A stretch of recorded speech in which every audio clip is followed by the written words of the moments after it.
Hey guys, Joseph Baker here, Cycle Works Racing. Just kind of want to give you a little quick tech tip. Try to do this every time I come across one that I think would just be good info for the general. We're going to be talking about the Airbox boot. So it's the boot that goes between your airbox and the carburetor on these things. They need to be replaced quite often when running race fuel because they actually shrink, and as they shrink, they'll cause more and more of a restriction. So basically, if you take your airbox apart and kind of zoom in here where you can see my marks real good, but I've marked this box to kind of get a reference, but you see how far I can pull that boot down to that mark there and then move it back up. So all that movement in the hole this boot sits in should be taken up by the boot.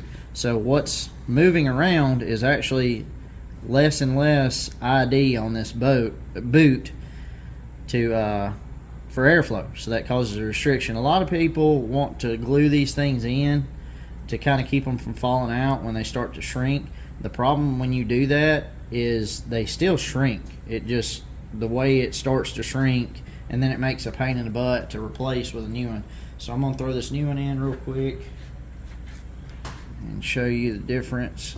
And when you're putting these in, always flip it over, and you see how it's not seated all the way down yet. Normally take a little flathead